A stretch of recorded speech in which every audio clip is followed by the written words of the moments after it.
de insumos durante la pandemia derivada del COVID-19. Según dijo, estos casos deben ser judicializados. En el uso de la palabra, el asambleísta César Ron. Es una ley fundamental para el país. Pero no es que el Ecuador tiene problemas de corrupción por falta de leyes. Esta propia asamblea, como varios legisladores lo han mencionado, aprobó una ley anticorrupción que lamentablemente fue vetada por el Ejecutivo. Esto hay que dejarlo bien claro. Sin embargo, de aquello, esta Asamblea Nacional ha hecho varias reformas importantes al Código Integral Penal justamente para combatir la corrupción. Leyes que están vigentes, leyes que tienen que ser utilizadas y aplicadas por la justicia ordinaria en el país, que lamentablemente no las aplica. Leyes para recuperar los bienes, medidas cautelares vigentes como la incautación de bienes, donde más de 10 artículos en el Código Penal Integral vigente, reitero, hablan justamente de manera muy clara y puntual de la incautación que no aplican los jueces. Hay medidas cautelares como la prohibición de enajenar, justamente para inmovilizar bienes y precautelar los intereses del Estado. Porque los ecuatorianos demandan dos cosas, claramente. Que los corruptos se vayan a la cárcel y que el Estado recupere el dinero robado. Y para eso son las leyes, para eso es el Código Integral Penal.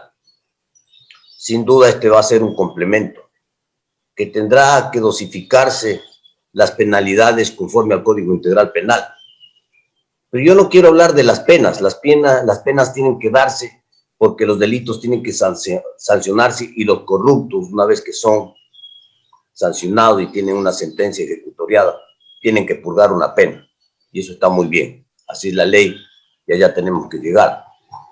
Pero sí quiero hablar algo que tocó el asambleísta Muñoz. Un tema que es fundamental, la prevención. ¿Cómo hacemos los ecuatorianos para prevenir, para evitar tanta corrupción? Y creo que esto está también dentro de las responsabilidades que tenemos, no solo como sociedad, sino como Asamblea Nacional. ¿Cómo podemos prevenir? ¿Cómo se puede prevenir el peculado? ¿Cómo se puede prevenir los sobreprecios?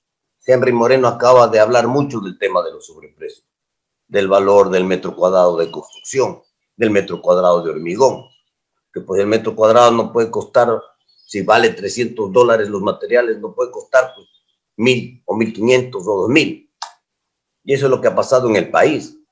Escandalosas glosas de parte de la Contraloría General del Estado, donde la carretera Collas, que es la vía que va de Calderón al aeropuerto de Quito, que tiene 10 kilómetros, costó más de $150 millones y tiene una glosa de $75 millones, cuando el precio de una carretera en el mundo, dependiendo de las condiciones geográficas, va de 1, 2 a 3 millones de dólares.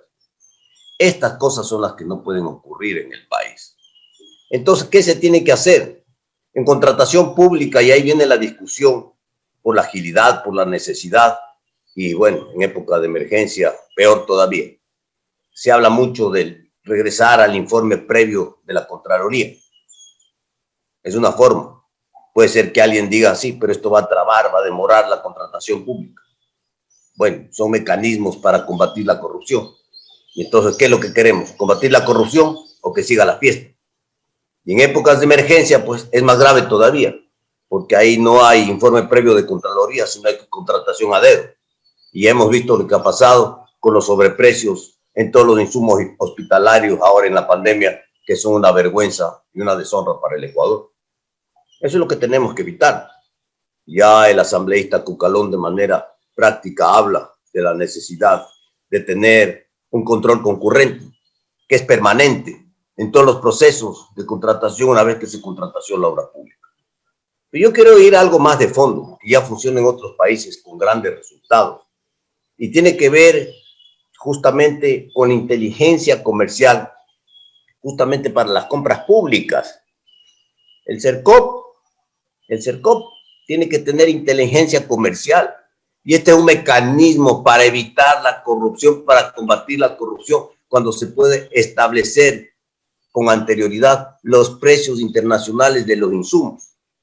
En el Ecuador, para información de todos ustedes y el pueblo ecuatoriano, señores asambleístas, hay compras públicas anuales que van entre 3.000 y 4.000 millones de dólares, de todo el Estado.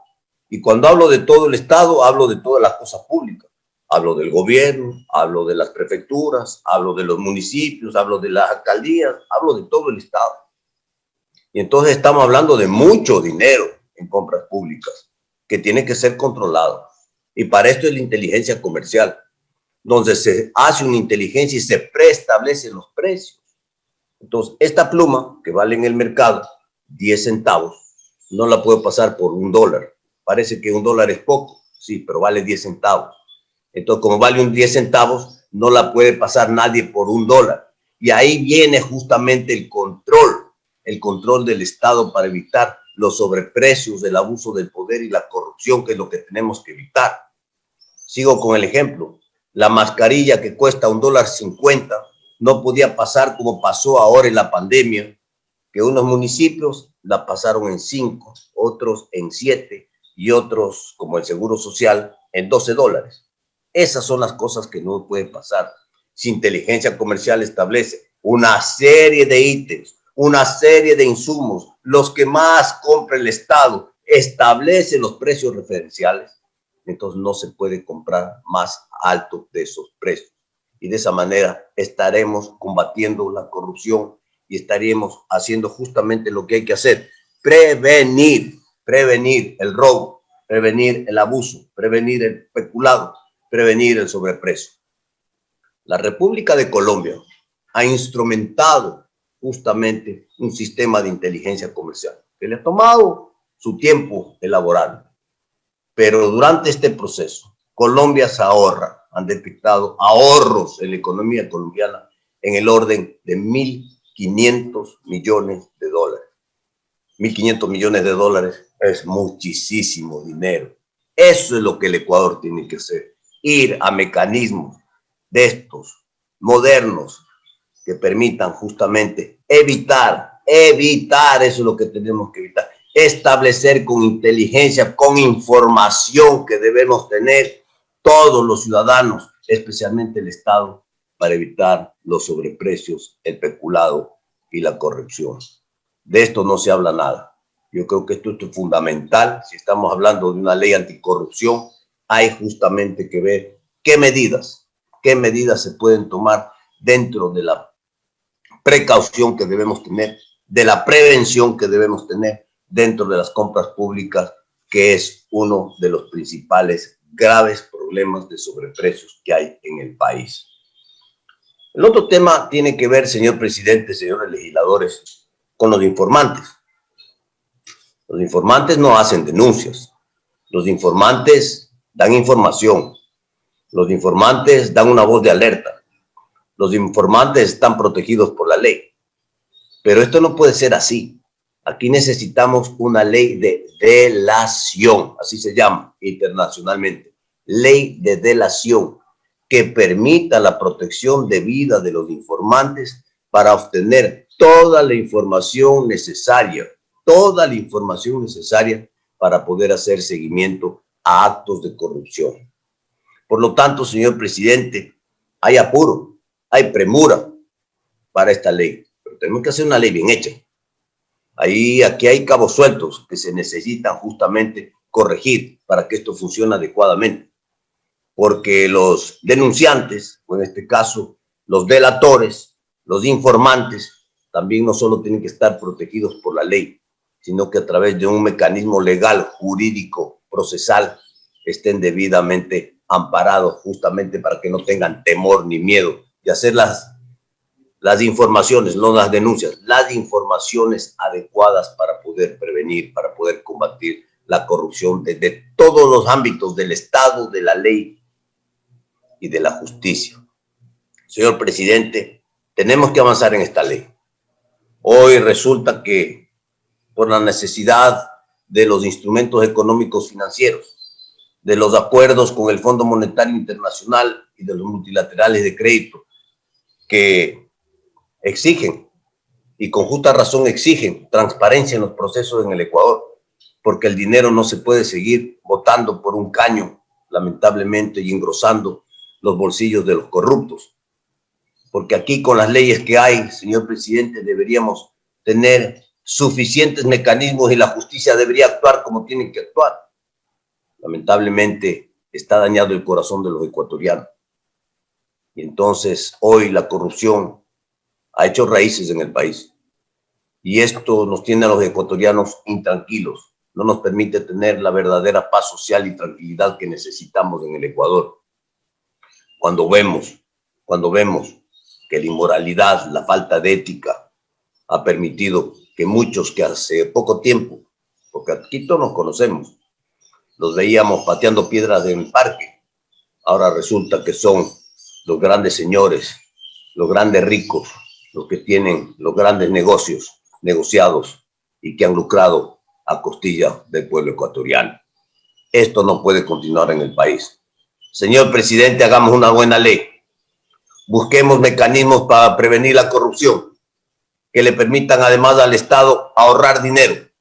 Hagamos inteligencia comercial en todo lo que tiene que ver con compras públicas para evitar justamente los sobreprecios y el peculado. Y hagamos una ley de delación, señor presidente, que permita no solo la protección de los testigos, sino que a través de mecanismos legales podamos obtener la información requerida para hacer el seguimiento al dinero, para conocer de estos negociados y para poder combatir la corrupción, no solo con la penalidad, no solo con el aumento de las penas, sino principalmente contribuyendo a que la ética empiece a funcionar en el país y evitando, como se puede evitar, que la corrupción siga haciendo raíces en nuestro país. Señor presidente, señoras y señores legisladores. Escuchamos al asambleísta César Ron, representante de la provincia de Guayas, quien sostuvo que Ecuador no tiene problemas de corrupción por falta de leyes. Además,